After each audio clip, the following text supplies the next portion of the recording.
and somehow snatch stalemate from the jaws of defeat. That's the confidence you need. And we've said from the beginning, for those of you who were with us, we previewed the bleep out of this thing. And one theme remains consistent throughout Wesley So's career. When he's confident, he does things like win the Fisher Random World Championship, and he does things like win the Chess.com Global Championship. When he's not confident, Danya, he does things like lose 11 games in a row to Magnus on Chess.com. And so that's a huge moment that he didn't lose those first 2 games to start today's match. And Danny, you took the words right out of my mouth. We really complete each other's sandwiches or sentence. I mean, I'm into whatever you want to complete. I'm here all night. I was to into complete sandwiches. It. Go ahead. I would love a sandwich right now. But Wesley, he didn't win that game. And, he did get that lost position out of an endgame where he seemed to be playing for 2 results. Although you're never playing for 2 results against Magnus. You can lose any endgame to him. But this does grant you a lot of confidence. And Wesley might be telling himself, wait a second, I actually can save some of these endgames. I can compete with Magnus in the endgame. And that was a big practical boost as we see an old school line of the Knorf. This used to be popular in the 80s and 90s. This weird opposite colored bishop middle game with 3 pawns on the D file. Yep. Yeah, this is funny stuff because opposite code bishop endgames, super drawish. Opposite code bishop middle games, if white gets going on the light squares, this becomes a very, very dangerous position for black to hold. And they have a lot of time on the clock here, which tells me both of these players at least know something about this one, even if they haven't looked at this theory in a while. Yeah, this bishop g5, bishop takes f6 line, I think Vladimir Kramnik pioneered some of the ideas in the early 90s, and it's always kind of stuck around as a good backup system to the more topical responses to the Knorf, like bishop g5, and now, of course, the English attack and 6h3. I think the position is dynamically equal. Black has good chances to generate pressure on the queen side. The queen from d8, it can come out to a5. The rook from a8 can come out to e8, grabbing control of the e file. And I'm just not really seeing white's attack yet. Although if Magnus plays h4 and then sneaks that g pawn up the board, Danny, you can't fall asleep either if you're Wesley on the king side. Yeah. No, it's interesting because objectively, white's pawn storm has more potential than black's, but there you go. Also, white's pawns are easier to target than black's, so queen a5 is super important for that, keeping white off balance and saying, hey, look, okay, if you go all in for the attack, I may grab this pawn at some point.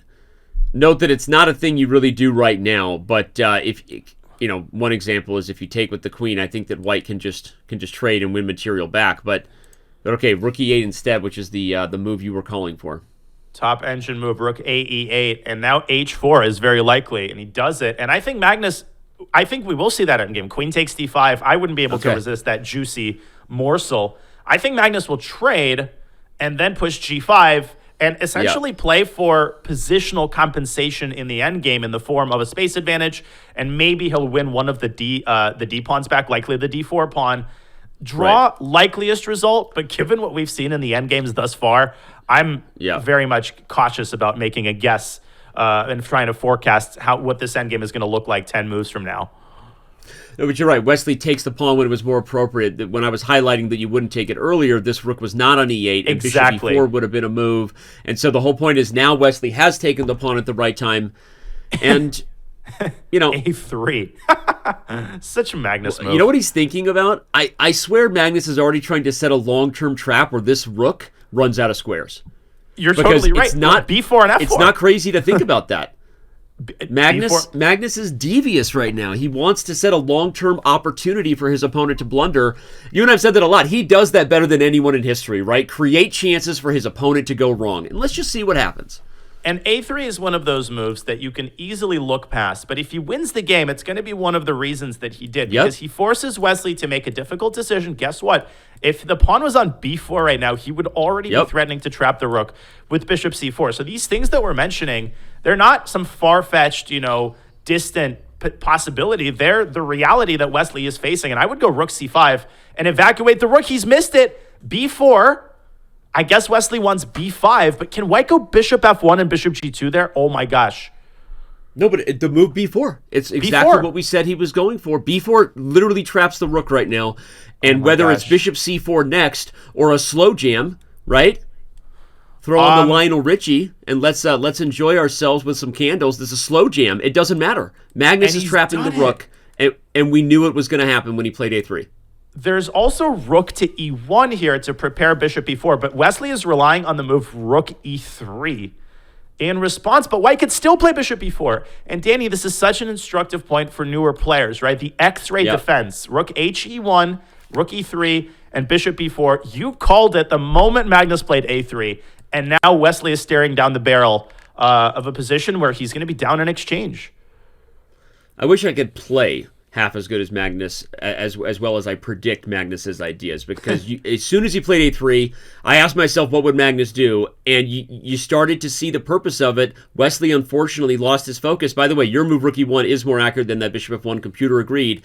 And here comes bishop e4. Okay, g5, first accuracy. G5. Oh my gosh. He stops h4 first, kicks the bishop e4 is next, and Magnus Carlsen is trapping the rook in the middle of the board.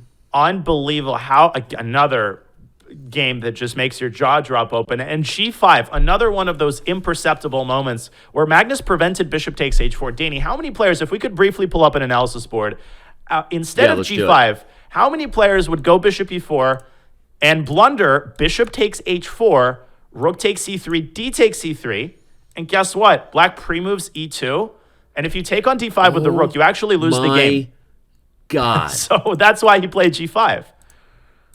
What a crazy line you just saw there. And so not only was g5 necessary or most accurate to save the h-pawn, but I didn't realize how deep the idea was. I'm showing Danya Naroditsky an instant replay because sometimes you got to appreciate it. That's an amazing line, Danya. And again, a lot of players, guilty right here, yours truly, probably would have just totally missed that idea. And, you know, that is crazy. He's an artist, right? And this is what artists do. And